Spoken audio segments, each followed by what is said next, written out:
welcome to the show. Thank you for taking the time out of your day, man. I really appreciate you doing this. If you don't, we'll just kind of jump right into it. If you don't mind, hit us with the elevator pitch. Tell us a little bit about yourself, where you're at, all that stuff. Oh, the good old elevator pitch. I love it. Right. Yeah. Strength coach, owner of Jochum Strength. It's a little private sector gym that we run here with a bunch of sapiens in the morning.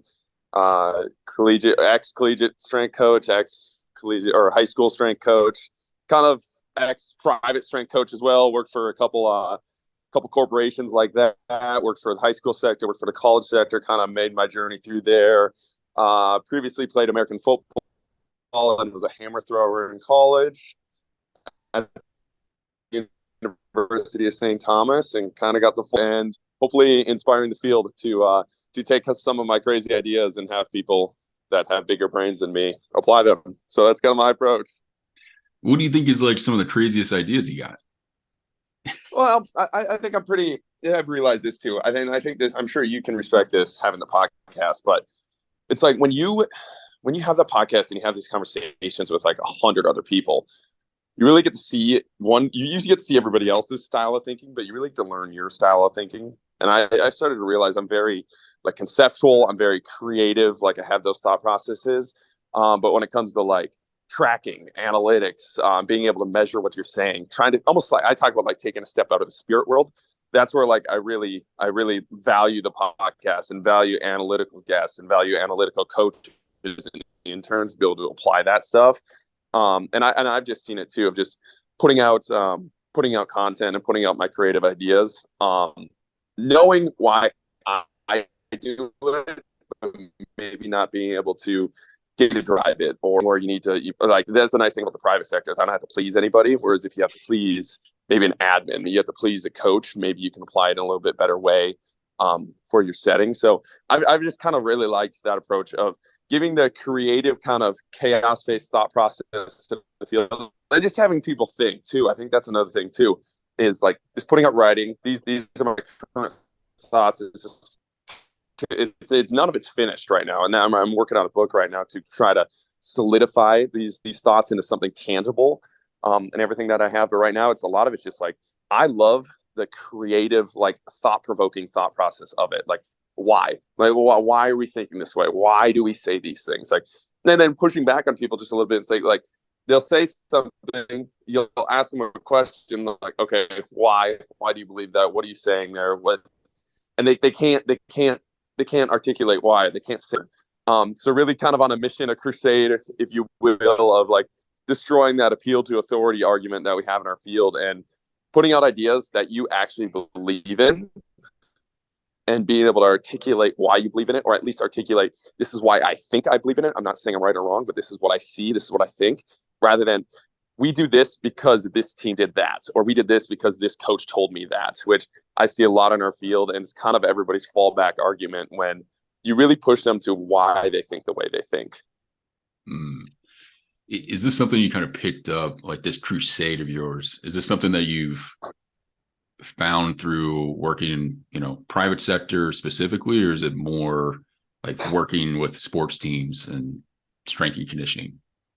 Well, I think a lot of it came from like the collegiate sector and watching sport practices and not even like being a coach, but being an athlete myself. It's like a lot of it's like, what are we doing? Like what are we doing? Why are we doing this? This doesn't make any sense. Like, and I really applied to after, and football's a little bit different because there's a lot of things you can do in football when you're operating that you can get away with a lot of BS. If you out recruit people, you're going to get away with a lot of BS. If you out recruit people, you can do whatever you want with your program. And that's what I felt like we did a lot.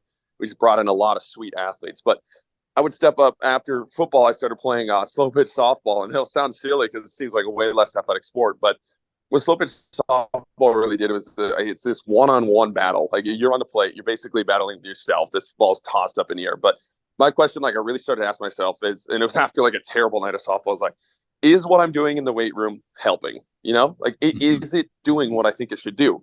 I have this dude smoking a cigarette. He's at least a 45 BMI, like smoking a cigarette, chain smoking the whole time, a little bit drunk. He walks out to the plate, can put the ball wherever he wants, doesn't get out. Bro, I've been eating organic steak, fucking just did my little rice and protein shake before, got my 12 hours of sleep. That dude probably hasn't slept 12 hours in his life. I'm doing this periodized program, working my way up. Everything's perfect. And I get out and it's like, okay, there's something wrong here. There's something more to look into here. What are we saying? And I go onto Twitter and I see people arguing, okay, front squat versus back squat, Olympic lifts or jumps. It's like, none of that matters when you step up to the plate. None of that matters when you step onto the field. Like, what are your actual principles? What are your actual goals? And are you keeping that goal the goal? And that's something that I really think like we kind of get wrong. And that's why that crusade is so important, because we don't really understand what we're arguing. Like, we're just creatures that like to argue, creatures that like to win. So we create this like weird hierarchy of like arguments that we have. But again, it's pulling it back and really putting yourself in a situation of, did that help me? Did it work? Did it matter? And if not, then we should probably stop arguing it and kind of push a little bit deeper or a little bit farther. And that's not to say none of the small things matter. That's not to say you shouldn't stand on anything. But if you're going to stand on something, make sure it's something that matters and make sure it's something that you actually believe in and have a reason to believe in it, other than somebody told you so 10 years ago. Right. Dude, I think you were spot freaking on with this. I literally just got off a call before this one, and it was a free assessment. And this guy, I mean, his goal is to win a gold in like bench press, powerlifting. I'm not sure how it works in Europe where he was at, but he's coming to me because he's like, I feel like my bench press is off. I feel asymmetrical. I want to put in some of these like postural restoration practices to improve my mobility because I think it'll make me perform better. And I had to be honest with him. I was like, dude, I don't think it's going to help you. like, I don't know if this is actually going to carry over to your actual goal, because you're trying to use a breathing exercise to help you with the performance of 215 kilos that's about to slam into your chest.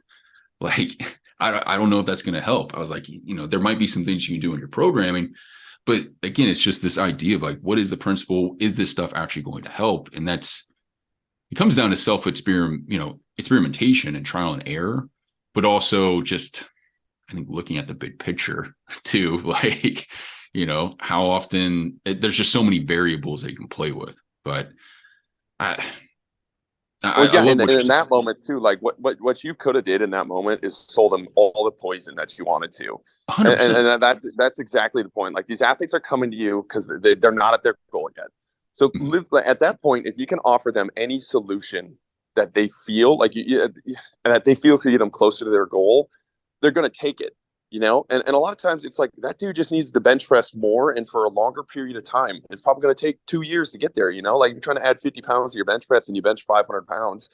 The solution, the antidote to what you want is 2 years of solid programming and 2 years of staying healthy and 2 years of grinding at that. Yeah. Like, it's just going to take time. But what people will do is sell this fast track. I have something that can fix you. You're broken. You're wrong. I can fix you. I have this. And it's kind of selling this poison. I was talking to, I trained one, he's an Olympic cyclist, indoor cyclist. And he was talking about how she's the female, like she's been the female world champ for like 12 years and he trains with her. And she had this new coach came in, or like a biomechanic or guy or whatever, but he flew in and was telling her, you need to change this, you need to change this, you need to change this, and you need to change your bike. And he was just thinking, he was sitting there watching and he's like, for what? Like, she's legit the best in the world. Like, she's the best in the world. What are you fixing on her? Like, what are you telling? Like, who are you comparing her to? She has the world record. Like, what are you doing in that situation other than trying to pretend like you have this imaginary answer, you have this imaginary fix? Like, I wrote about this yesterday. It's like, you're seeing that as wrong because you're not the person. Like, and that's probably the reason you're not that person. That is a world champion. She is moving that way for a reason. She's accomplishing the movement problem at hand in a way that is more efficient than the next person, but you're going to compare her to the next person and try to bring her back and try to sell her your poison for the money. But it's like, it's this almost like this egotistical approach to strength conditioning and sports performance that we don't understand. It's like, the reason we think it looks ugly is exactly the reason we are coaches and not that athlete on the field. Like, we think it looks ugly. We think it looks bad because we think that way and we see things that way. we are not the movement expert on the field. Like we're watching it, we're analyzing it, we can direct things that way. But like LeBron James is moving away. He's moving that way that you can't move. And I don't care if you think it looks ugly. That's LeBron James. Like he's a better mover than you. He solves the problems better than you do. And we need to stop pretending like this ego approach of like we know better. We don't know better. That's why we're not on the field. There's not a single coach in the world that if they could trade their spot. I don't care if it's Boyle, whoever it is, the richest strength coach in the world. If they could trade their spot to be LeBron James, they're doing it in a second. Every single coach every is. time. So it's like they have the answers that we don't have. Maybe we pay a little bit more attention to what they have to say rather than the other way around. Mm-hmm. Definitely. And I think it's important what you said, where in that situation with the cyclist, you're having this person who is the best in the world. Like, who do you compare that person to? Like, she is the person you compare to at that point, right? The person in second place who got silver, you're trying to get them to look like the person who got gold, in my opinion. Like, that's like the only person you can compare it to at that point. So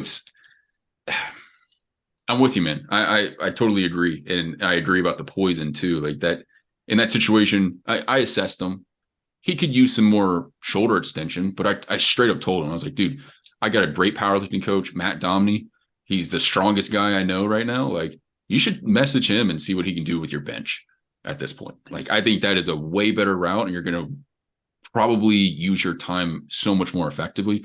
I'll give you some mobility drills if you really want me to, but that's probably going to be the direction you need to go. He doesn't have pain. You know what I mean? Like I told Shrey, I was like, you don't have pain. You don't really need to work with me. I don't need to downgrade you, or regress you from these movements. So I think too, it's just having that humility in some way and just saying, I'm not that guy. I don't need to be that guy right now. Like, you need to see someone else. Like, if I saw that guy 2 years ago when I needed the cash, I probably would have taken him, and be like, oh, I can do this. I can make this better. But now that I'm in a better place, I can just be like, no, like that's not my client at that point. Yeah, I think that's just something, especially new strength coaches, like, they just get desperate, man.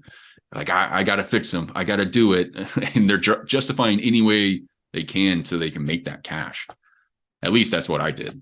Like part of the thing as a strength coach too, then, like, part of your responsibility as a coach is to get yourself out of the gutters. And this another, like, maybe it's business talk too, but it's like, get yourself, like, part of your responsibility as a coach is to get yourself out of the gutters enough for you to be able to say, that is not my athlete.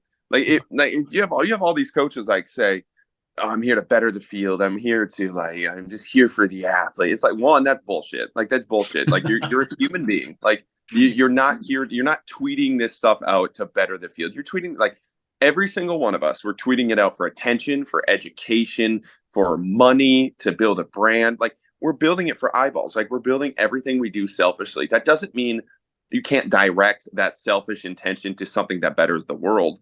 But to have the thought, this is what coaches do, is like they approach it in this resentful, I'm doing it for the athlete. And then they put it out as this, like, fake, I'm doing it for the athlete. And then I'm not doing it for the money. And then they start to get resentful because then they don't make money because it's not their intention. They say it's not their intention. So they don't put any effort into that. And then they make an excuse. It's an open excuse of, I'm focusing on my coaching, not money. And then they end up getting paid 20 to 30K a year, and they either burn out or become super resentful for all their athletes and don't better their, like, products. Like, so part of your responsibility as a coach is to better your product and get to a point in which you are financially stable enough to be like, you are not my athlete. Or if you are my athlete, I have a lot better resources here for you to be able to play around with and do, but I don't have to sell you my $500 like FMS screen into a 12-week package of training, because I know you and I both know that it's not really what you need, but, like, I need that money. I need you to come in. I need you to build this clientele. Oh, the missed opportunity. It's like, there is no such thing as that, like, missed opportunity with a client. It's like, either that client is a good client and a good fit for your culture and it works out, or you need to refer them out to somebody else. And when you refer them out to somebody else, when it is time for that client to be yours, it's going to be such a better relationship because you sent them to a chiro or a PT, or in your case, you sent them to a different strength coach that is able to actually solve their problem. And now they understand, okay, this person's here to help me solve problems. So whenever I have a problem, I'm going to come to this person first. and then figure it out from there. So you're building up that client anyways. But yeah, I think a big piece of it is like making sure as a coach you're financially stable enough to not really have to sell your clients really anything. Like I don't want to sell anybody anything. I'll put up my insider program. I'll put up what we have. This is what we do, why we do it. But the more you try to sell, like the more miserable your job becomes, the more more like babysitting it becomes. Like if a client walks into me right now in my in-person gym, they know exactly what they are getting. They know exactly who they are working with. They know exactly the culture they're coming to. And it narrows down the like screening time of an athlete. I don't have to have them sit with us for a month and be like, oh, it's not a good fit. It's like they know day one pretty much, is this going to be a fit or not? And I know day one, is it going to be a fit or not? And then we either accept them or tell them, hey, this is not the place for you. We got to go somewhere else. But I feel like a lot of coaches, they want to, they're financially scared, and then they want to like advertise the everybody. They don't really have their clientele picked out. They advertise and that's not saying you need a demographic. I think demographics kind of goofy too. It's like, what type of person, what type of mindset do you want to work with? We have 60-year-old athletes that are training with us, like 60 to 12. It's not a demographic. It's the type of person. That 60-year-old's a savage, bro. Like he's a savage, ripping pull-ups. And every time I program with somebody, he's like, I want more. I want more. I was like, bro, what in the world? So it's like, get out of that demographic mindset and get into what type of person do I want to train or work with, and build your business around that. And then you just bring in the same culture that you're trying to build, in the same community you're trying to build. And you don't have to spend your energy on other things, and you don't have to sell your poison to your athletes. 100%, man. Completely. Like that's for anyone listening, like, and you're a coach, like that is literally the best advice you could take from any freaking podcast at this point. Like, and I say from personal experience, man, like I was like, when I first started doing my own stuff, my online training, I was like, man, I want to help people, right? I want to help anybody that I possibly can. And then over time, I started getting these clients that were just terrible, man. Like they didn't want to actually do the work. So then I started like writing out these avatars of like, well, who is this person? Like, who's my favorite client that I've worked with? And like the most consistent thing I kept seeing from like the 6 avatars I made was someone that was hardworking. They've already been in the gym and they want to get better. And so what I do, I just started like making my marketing around that. It's like, well, let's just get out of pain to perform better. Next thing I know, I'm getting these freaking studs of clients who are like, yeah, my shoulder hurts, but man, like I'm ready to bench. I'm ready to do this. I'm ready to do that. Like I want to get to this next level. And it's like, oh man, like again, it's not even selling at that point. It's just like, I want to work with you. You want to work with me. Like, let's go. Let's move this in the right direction. So like, that's awesome, man. No, I'm all about it. I think that's super, super good advice. I want to, I guess one question I have, since we're kind of on the business topics, and then I want to circle back around to some of your training principles, because I think that's really interesting and something I want to touch on. So don't let me forget that. But since we're on the topic of business, do you think it is better for the people in the industry or coaches or people in private sector to just be more transparent about selling and money? Because I feel like it's something that is, you don't want to ever feel like you're having to sell exercise to someone. At least that's how I felt, especially when I first started out in the industry. I was like, man, we're just trying to make you better. And then, oh, it costs this much. Like, kind of under my breath, say that stuff. I'm curious your opinion on that, or how you feel about that. Yeah. I mean, I sell people a community. I sell people an ideal, an idea to move forward, like become a better mover, become a lead. Like it's all the same thought process. It has really nothing. I mean, movement's a part of it, like, but most of it's like the thought process and the community that they get to be a part of. That's by far the number one thing I sell. Like anybody can exercise. Anybody can exercise. Anybody can do a program. It's more so having like an ideal and having something like a community to do it for, and a community that you believe in. And that community has nothing to do with me. Like I realize like I can leave the gym now, and like the community is built there with the gym of the people that are around them. Like they can run the gym themselves. Like I let them run the gym themselves a lot of times. I'll just take a step out and see what's happening, and they'll direct and they'll do it. But that community aspect is the one thing that I really, really try to emphasize. But yeah, transparency, man. It's like, I am doing this so I can write programs on the beach. Like that's my goal. Like that's why I'm here. I don't want to work. I'm like I don't want to spend 14 hours in the gym. I tell my athletes every single day, I will never do more than one session a day. I don't want to spend. That's not what I want to do. There are some people that's what they want to do. I believe it. But they love working. They love doing it. I don't like. I don't want to do it. I want to write programs on the beach. I want to be a creative. I want to write. I want to like be an author. I want to do these things and setting everything up and being transparent about that. And again, that's it. Every single person, whether they tell you it or not, is a self like it is selfish at their core in a non-negative way. That they have self-interest at the core. Not a single gym owner is out there because they are strictly in it for the athlete. They are like it.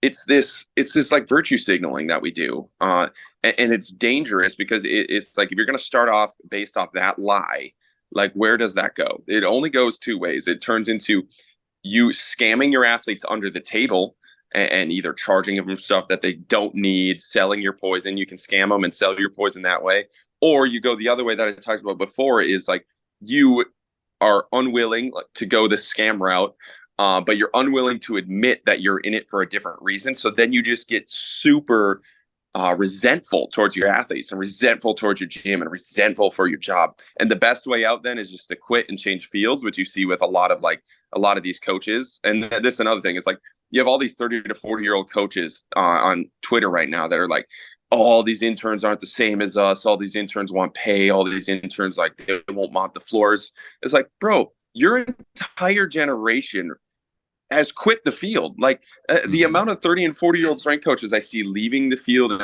and quitting the field because they didn't set themselves up in the right way. They did the stuff. And now you're going to turn around and frown on these new, I'm not saying be a lazy piece of shit intern. I'm saying like know your worth, like get paid for something, like do something that's actually worthwhile and we'll move it forward. Because like if you don't use the system will 1,000,000% use you. Like we know that. Like we know strength coaches that have master degrees that are making 30K, 40K, and they have families. But it's like it's just super funny. You have all these coaches on Twitter. It's kind of sad, not funny, but you have these coaches on Twitter yelling at these interns because they did it a better way than they did. But you look at that generation, it's like none of you made it. Like that is not it's a blueprint to how not to be successful. Like you guys laid the groundwork of showing this is not the best way to do it, which is somebody has to do that. Somebody has to go mess up, do the groundwork. But now you guys have to realize like you guys laid the groundwork of showing what happens if we do it this way. If we do it that way, we get our master's degree, we work for a sport coach that can fire us at any moment and a school that can fire us at any moment. And we're going to make 30K to like 70K. And that's our top. And it's like, okay, you have a TikTok star that's talking about 3x10 bench pressing, and that dude's making 10K a month. You're going to yell at that kid. You're going to tell, like, he's 22 years old making more money in a month than you did after 19 years. And I get there's morals and there's different things other than money, but I'm also saying like to just completely ignore that aspect is silly. And the only reason you're saying that, if you could switch spots with that TikToker, you would. And then you just put out better knowledge. I'm not saying don't put out good knowledge. I'm not saying scam people, but at some point approach it in that way of like stop being resentful for something that you haven't mastered. You've mastered being a really good coach. Now you need to master being a good salesman or a good business person or somebody that's just honest with why I am doing this. I need to provide for my family. I want to have a life that allows me to do what I want to do. And all of that is going to make me a better coach because I'm going to go to the session fired up to be there and understanding why I'm doing what I'm doing and not feeling like, oh, I'm stuck with all these kids. Like, I got another session. I got all that, like you're complaining into it. It's like you have built your system out that way, whether you work for a college, whether you work for a high school, whatever it is, like you've built your life out that way. You can make the choice to change it or you can make the choice to stay there, but you don't get to be resentful at those athletes, which you see all the time, or the school all the time when it was you that set yourself up that way. Mm-hmm. They're dropping knowledge bombs, man. I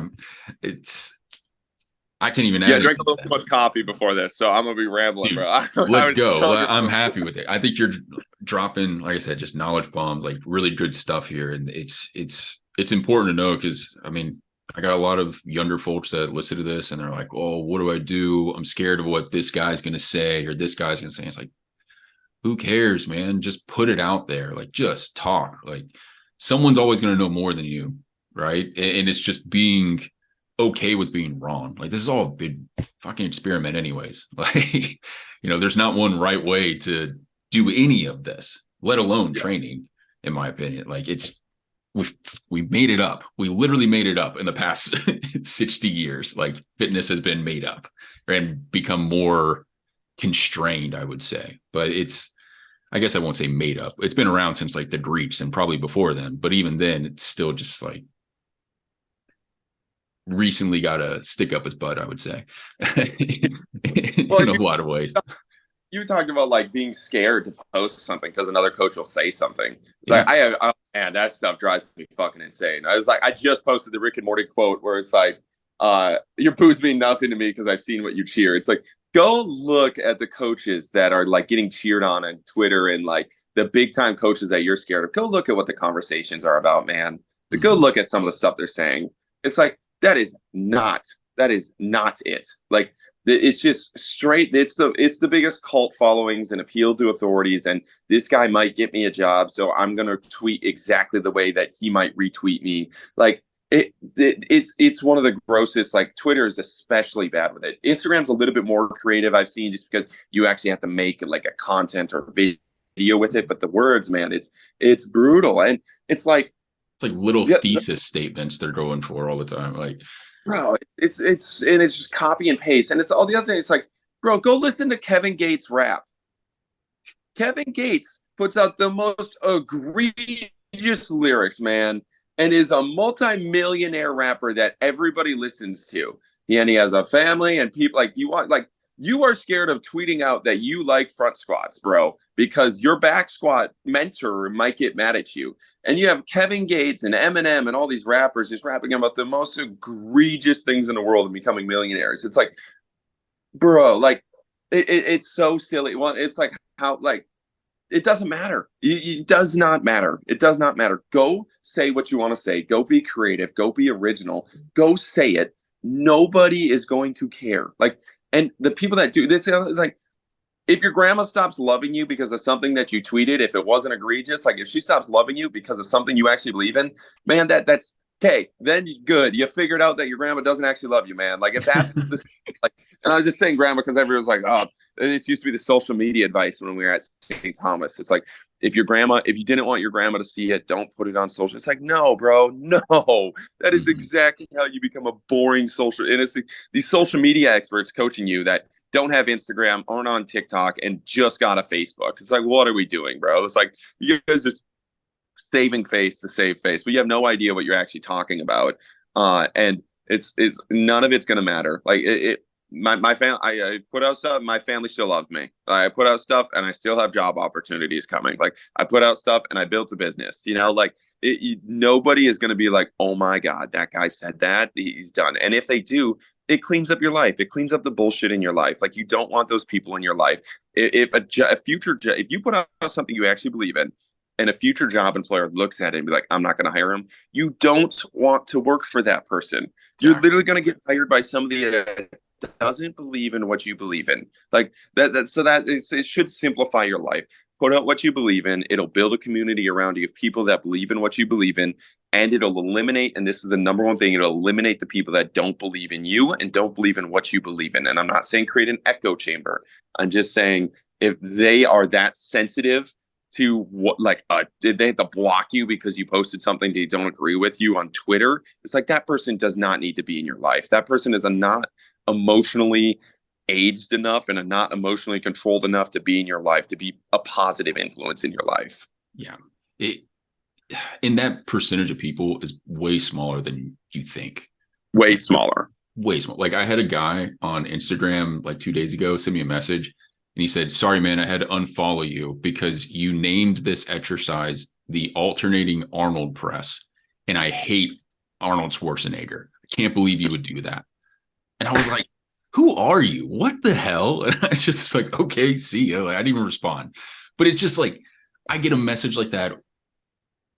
I can't even tell you the last one I got that was like just stupid and weird and negative in some way. Like, you don't get as many as you would expect. They sting when you get them, but when you realize how like they just don't happen very often. It just takes it away. Like you just have to put yourself out there in a lot of ways. But I think what you're saying is a good segue, because you're talking about like, what do you believe in? What really like matters to you, and to surround yourself with a community that has, that will at least question you. It's not an echo chamber, but it will vibe with what you're doing. But I'm curious to hear, some of your training principles, and like, what do you find is successful for your community at the gym? And, like, what are the big things you're trying to make changes with or push whenever you're doing sessions? Yeah, we talked about keeping the goal. And my goal is to create lovers of movement and addicts of skill acquisition. Like those are my two goals. Can I make them love movement and what they're able to do? And can I make them addicted to learning new skills and new abilities that their bodies have? And pretty much all of our training is based off of that. Can we make them enjoy the movement that they're doing? And that enjoyment will lead to that addiction. And that addiction is going to lead to that process. Again, we talked about how it's like, if you want that guy to bench press 50 more pounds and he's already got a 500-pound bench press, it's like, it's going to take 2 years. If you want somebody to do something for 2 years, they have to enjoy it. They have to be addicted to that process. It's like, it has to turn. It can't be a grind for 2 years. Nobody's going to grind. And everybody that tells you they grind, it's like, no, you didn't. Like, you did something you were good at. You did something that you're good at or wanted to be good at and got a dopamine hit from. That doesn't make it easy, but it's not like this mental exhaustive grind of like, showed up every day and I never want. It's like, no, if you actually never wanted to show up and you saw no purpose to showing up, you wouldn't show up. Your mind would work. Your mind would be like, there'll be days where you don't want to show up, sure, but then like once you start moving, but you need to be able to create a consistent environment in which they love their movement and they become addicted to whatever skill they want to learn. And a lot of times that involves getting them addicted to a different skill. And then they start to realize, oh, my body's able to do that. My body's like, what else can my body do? And that's really where it's like that first like heroin hit. Like you're trying to get them fucking addicted to that. Like, oh, I can do a cartwheel now. What else can I do? Okay, now let's take that to your practice field. Like, yeah, what other pitches can you add to your repertoire? How else can you make a person miss on the ice? Like so I really focus on those two aspects of training and build all of our training around that. So when you're saying addicted to training, I really like that. Like you said, heroin hit, and that's pretty funny. I'm curious. You brought up dopamine as well. Like, are you using? Like, take me through that. You want someone to do a cartwheel, and then they're like enjoying that process. Like, are you saying certain things to get like positive reinforcement? Are you just, setting a goal up, or like listening to what the hell they want to do and building off of that? Like, what does that look like?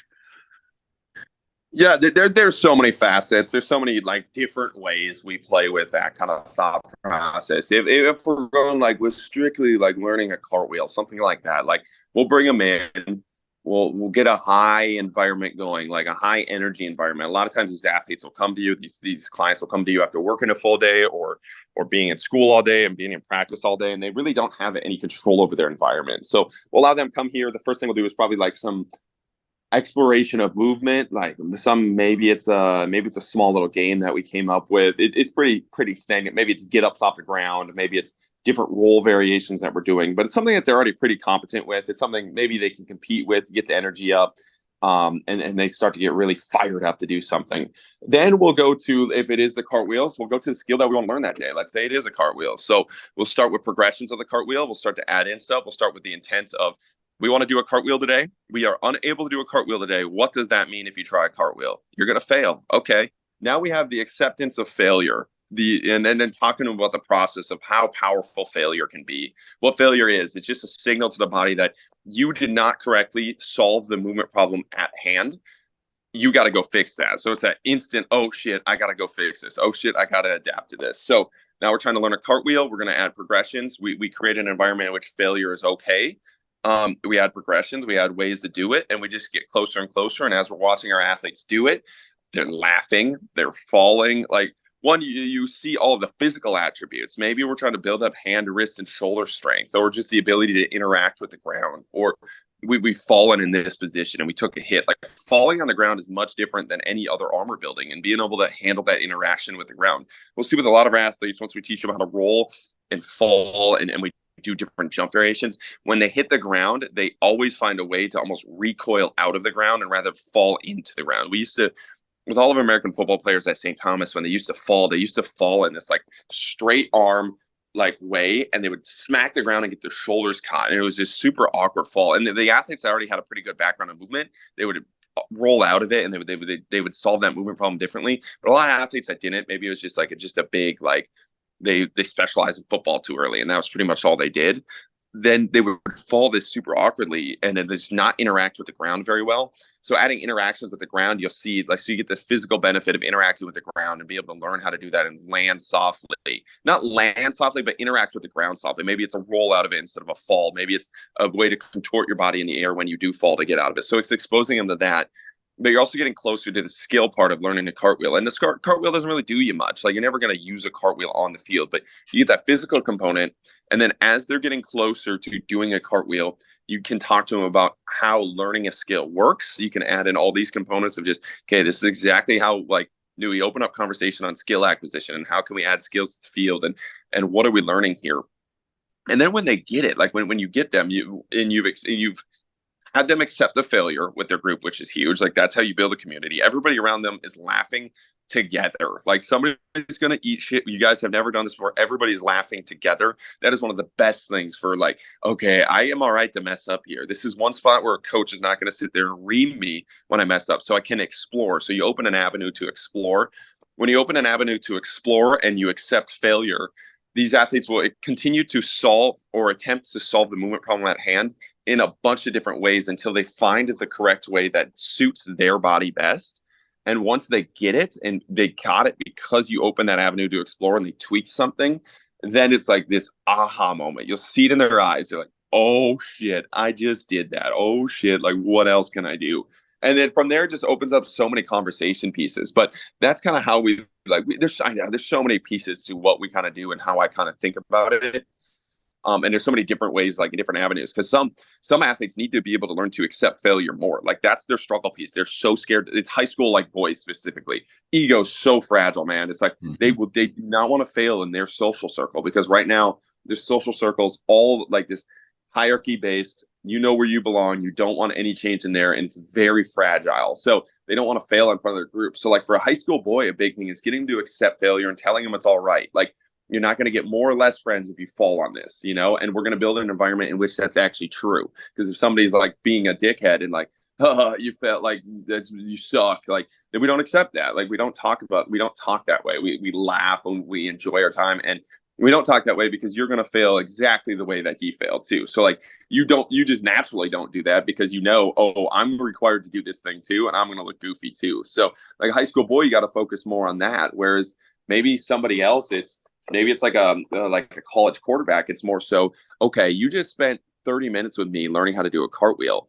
Like, now we need to, like, okay, and you learn the skill acquisition part of that. But and I guess quarterback's a little bit different, because quarterbacks probably spend a little bit more time on their sport. But I've had wide receivers that will spend 30 minutes on a cartwheel and don't spend 30 minutes on, like, route running, because they don't want to spend time on their sport. They'll spend time on anything else, and they talk about the grind. It's like, okay, so we learned how to do a cartwheel in 30 minutes. Like, what routes could you have learned in 30 minutes? How else can we, like, what coverages could you learn? How else can you work on these aspects? And where does that skill go? So it really depends on what that athlete is missing and what that athlete really needs to work on. And just all it is nudging conversation that way to get them to do that. It's like therapy. Like, you can kind of see the problem at hand, but you can't just be like, hey, dude, you're an addict. Hey, dude, you have this problem. You got to get them to be like, oh, I'm an addict. Oh, I have something, like, I have this trauma. Oh, like, and then when they have that moment, it's them that got themselves there. So, one, they're more capable to solve the issue, but two, they believe in it a little bit more, because it's not just some random person yelling at them with a whistle.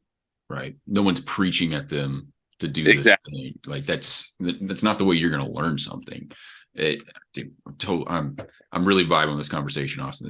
This is fantastic.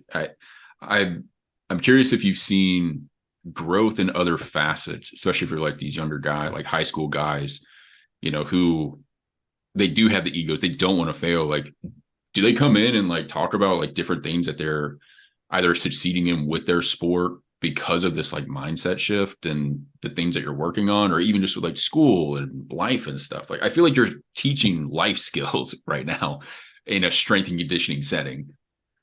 Oh, 100%. One of the number one of the big things I watch, like the only assessment I really do when I watch is when an athlete walks in for the first time, how do they walk in through the door? Like, one, were they able to find the gym by themselves? So like a high anxious athlete is going to be like spam texting. They'll get here and it's a little like there's one door on the side and it's not like lit up and it's not perfect. So like an anxious athlete that isn't like solving problems, that isn't used to solving problems by themselves, will text you right away. Like as soon as they get the text, how do I get in? Where do I go? Like that's a telltale sign for me. Okay, is this athlete confident enough to just explore and walk in and feel comfortable in that, or did they have to text and look for authority right away? Then when they walk in the door, how are they walking in? Are they walking in looking down at their phone? Are they walking in like with their shoulders up? Like how are they walking in? Observe that. Look at that. When they get there, I'll usually sit. So like there's a long, like it's like we have this long turf and then a gym. When I know have a new athlete coming in, I'll purposely sit in the back of the gym and have the athlete walk past all the other athletes that have already been here for like 2 years, and see, do they come straight to me? Do they just sit by themselves in this, like, because there's definitely space for you to space yourself out here. You could go sit in a corner on a bench. Do you do that? Or do they interact with the crowd? Do they introduce themselves? Like, all of these pieces are big. And once you see an athlete like this, okay, how did they approach this? How are they in social settings? And then talking to them about that, and then watching them 3 weeks later just totally change how they walk because you gave them a chance to explore and be themselves at the session and dress the way that they want to dress and like interact with the community the way that we want to interact. And a lot of that comes down to like being yourself as a coach too. I think that's a big part of it. Is like you're wearing polos every day and you're not yourself and you're not talking the way that you actually talk. You're not talking about real things with your athletes. So of course they're going to be robots back to you, bro. You're a robot. Like they're not going to talk real. They're not going to talk human to a robot. They're going to talk robot to a robot. Humans are amazing at like camouflaging and hopping into social settings and like just fitting in for a little bit. But I don't want my athletes to fit in. I want them to be themselves. And man, like if I try to like get as many coaches in here to watch a session as possible because our sessions are weird, man. Like you will never meet a group of athletes in your life. And that's like, that is such a telltale sign to me of like, okay, they are themselves. Because every single person I've ever met is weird to the core. Like if you actually meet somebody, they're all weird motherfuckers. Like everybody's weird. It's like everybody has a tick. Everybody has weird ass thoughts. Like not a single person is normal. So if you have a bunch of normal athletes in a room, it's like, okay, they're not being normal. They're being a robot for you to like fit some sort of mold. So if I can get a bunch of athletes to open up and be weird in our setting, then hopefully they can go be weird in life. And that's a thing I try to really inspire like athletes to do. Like go be weird. Like go be a main character in your life. Like stop being an NPC. Like I'm not saying you got to be LeBron James, but like if you walk into a room and you have an interaction with a person, will that person remember you? Like was that interaction worthwhile? Like one of the big things, like if I go to a grocery store, if I go to an ice cream shop, can I bring good enough energy for that person to just like pause and think, that dude was fucking weird. That dude was like awesome. Like that dude had some weird energy. Like he was like, but like all that is planting a mental seed, man, of like that dude's pretty free. That dude was like walking around wearing Hawaiian shorts and like a weird sweat. Like what was that? So, and just getting him to think just a little bit differently. So because like everything right now, man, it's so black and white. It's so like you can almost meet somebody and look at somebody's Twitter and pretty much predict exactly their thought processes and exactly what they think and exactly who they are as a human, because like we have like 4 boxes and 4 molds like everybody just gets pushed into. And if you don't really fight that and you don't have a seed planted in you, like my dad and my mom and dad, like they had me when I was really young, and there was a lot of struggles with like having me young, but one of the best things they did was like create, like you need to be yourself. Like that was the number one thing I've taken from them. It's like just be confident in yourself. Wear what you want. Like I was wearing like Pokemon shirts and like Yu-Gi-Oh shirts when I was like a senior in high school. Like nerd, like football stud, like doing all the stuff on football. And I was wearing Yu-Gi-Oh and like just a big nerd because that's who I was at heart. I was a nerd. Like I was good at sports, but I was a nerd. You know, like I wasn't a jock. And then like no, I was a nerd that randomly happened to be good at sports. Like it just had a build that could be good at high school sports, you know, like so I think inspiring people and just giving people that pause in their life and giving your athletes that pause in their life, just to pause and be like, is this who I am? Am I free like that? Am I able to do that? Or is this just like 19 years of conditions? Like I'm supposed to say this, I'm supposed to interact this way, I'm supposed to wear this. And just all you have to do is that pause. And most athletes and most humans will just figure it out themselves. I mean, like, oh, okay, I can do this. It's okay if I do this. Like these people are successful in doing it. I can be successful in doing it. And I don't have to follow this safety net that is just going to make me miserable for the rest of my life. Yeah. What inspired you to create this kind of community, or was it sheerly by accident? Like, did you open up your facility and was like, I'm doing this, like I want people to be weird as fuck? Or was this something like that you just naturally progressed as you became a business owner and a strength coach in the private sector? I opened my facility with the thought process of this will be a place in which athletes can go to grow and like fail and explore. That was my number one thought process.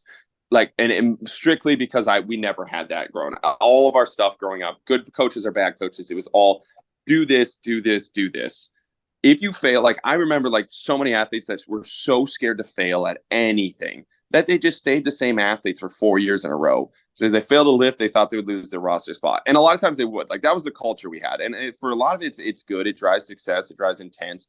But if you're not an athlete that is like used to that, or it's not ramped up in the right way, not saying you don't, like there needs to be competition. There's hardcore competition. There's hardcore things. And like at the end of the day, like you need to make your roster spot. You need to do all those things. But you can't spend your whole time in this butthole tight, I will never explore. I'd rather be mediocre than fail, you know? And that's where a lot of athletes get stuck in. And I really thought about this, like, I need to create an environment in which these athletes can fail, in which these athletes can explore, so they really push themselves. So like we can get that exponential growth. It's like, I understand if you just do the mediocre and you never fail, we could take you from like a 5 out of 10 player to a 7 out of 10 player. I know I can do that. I know any coach can do that. Take you from 5 to 7. But I want to open it up to this failure process to where you have that enlightened moment of, oh shit, I can do this. I'm addicted to this. I can be a 10 out of 10 player. Like that's the growth. And no matter what, I'm going to get you to that 7 out of 10. Mm-hmm. That's just training. That's just, I like these coaches, like they brag about doing this with athletes. Like you had that athlete for 4 years.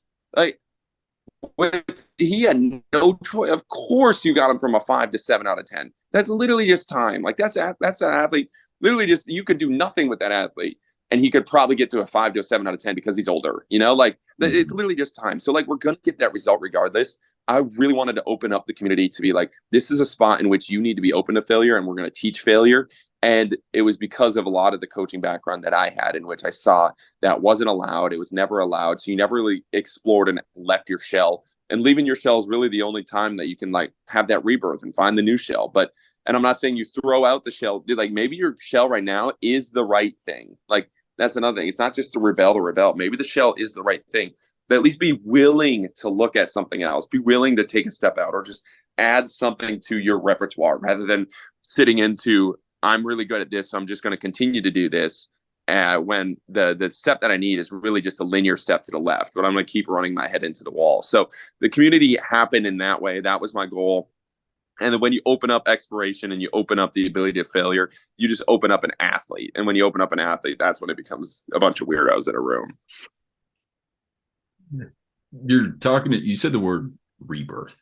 And I think that's interesting because as you're going through this process, I'm thinking of, how would I train elementary school kids, middle school kids, high school, college, more professional based, right? Like there's a hierarchy of, constraints and seriousness to that. And a lot of this, it sounds like what you're doing is you're helping a lot of these athletes who, obviously you train people probably at all different levels. I guess the question I'm looking to ask is there a specific age or time in an athlete's life that you find this really works well for? Is it this high school based? Is it more middle school based? I'm sure it's different for the individual, but if you had generalizations to throw at me, what do you think? No. We've had what is he, 26-year-old pitcher come in, same thing, like MLB pitcher. He came in, same exact thing, same exact approach. He opened himself up. He's at the professional level, the highest level of baseball you can play. You know what we're going to do? Like we're going to allow you to understand it's not that big of a deal. And if you mess up and you give up a home run, you're going to come here. Or you mess up and give up a home run, or you pitch a perfect game, you're going to come here on Monday and they're going to make fun of you because you suck at doing a forward roll, or they beat you in a silly game. Like that's a big part of it. So with the professional athletes, no, like that we're allowing that kind of freedom to explore in that aspect. And then with a lot of the younger athletes, it's probably a little bit easier to plant that seed. But we've also had like 40, 50-year-old athletes online that we work with that are kind of that same approach. It's like, oh my God, I've been told for over and over again for years that I'm not supposed to bend my spine this way. And I did it. And now I'm not scared of movement anymore. And you get that light bulb moment at 40 to 50. I'm not scared of movement. I can go bend over and pick up a grocery bag like this because I prepared for it. And oh my God, I feel so much better. Why? It's magic. It's like, it's not magic. You just changed your lens that you had on movement and changed your lens that you had on life and prepared your body to move in a way that a body should move in. And things happen. So no, we work with kids that are, we had our youngest athletes this summer were 5 years old, and our oldest online client is 60, like I said. So everybody kind of, we're going for that light bulb moment with all of our athletes. There's no really age group with that. And there's no planting a seed. You can, like, once you have the lens lifted, that's our whole goal of like eliminating that fragile lens on the athlete, eliminating that expert appeal to authority lens on the human. Once that's lit, that can be lifted at any time. And once that's lifted, the freedom that athlete and that human is able to express in their life is game changing. So it doesn't really matter when it happened. For me, it happened when I was like 23. It happened 4 years ago. So like it was late for me. It happened then. I preferably happens a little bit earlier for a lot of athletes, but maybe for some it happens later. And if it happens later, it happens later. But then they still get to live the rest of their life in a way in which they're not trapped by these kind of imaginary constraints that they place on themselves and their bodies. Yeah. For me, it was like probably 28, 27 that it happened. And like you talking about your facility, I'm like, man, I wish so I ran hurdles in high school up to like collegiate level. And it's like very technical, very skill based, as well as like just super specific.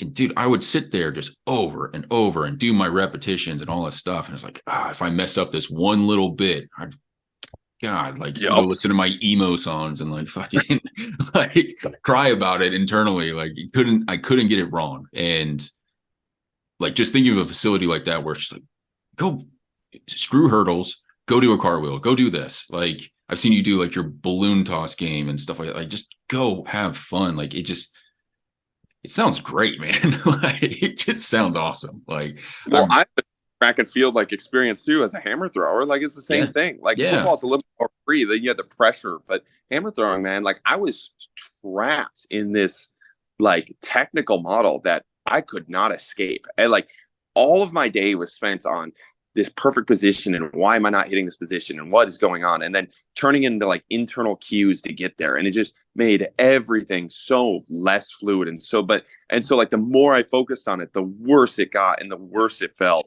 And I was so scared to mess it up. And it was like this terrible just thought process. And I was like, man, if I like, and that's one of my things with my gym. It's like, if I was an athlete, would I want to train here? Like that's my thought process a lot. Like if I was an athlete, would I want me to train me? Would I want to train at your gym? And that's kind of my goal. If I had something like this where I had this technical model and throwing, and I think I'm going to go back to it this summer just to prove this point. But it's like, if I had this technical thought process and this view on the world throwing, I would have more PRs in a year than I did in 4 years in this way where I was trapped in this model. And it's the same with sprinting and track and all these events. Like the more technical the sport, the worse the athlete comes to me in shapes. Like it's like track is a terrible one. You have these athletes like so hyper focused on everything. Like they'll play a game like the blue game when they first get here and focus on ask about their fucking knee drive when they're going to the blue. And it's like, bro, that is the last thing you need. Some parts in your sport, you need to be specific, and we'll work on some of those aspects. And to some part, there's a technical model, but that needs to be probably most athletes like 10% of their focus. The rest of it, we need to be able to focus on other aspects in accomplishing movement problems at hand, rather than like focusing on these arbitrary like tests that are kind of, they don't really have carryover to what we're doing. Exactly. Carryover, man. That's the biggest, like I think of all the drills and things out there. And it's like you said at the very beginning, it's full circle. It's like, does this actually matter? Or are we just stroking our own ego at that point? Like, yep. That's awesome. We're getting close here on time, man. This has been absolutely fantastic. I really enjoyed the conversation having you on. Hit us with the socials, man. Tell us where we can find you. If you got products, like let it rip. It's just all Austin Jochum. All Austin Jochum. We're doing I got a little mic now. So we're doing voiceovers. We're selling out more and more by the day. We got that influencer gang roll.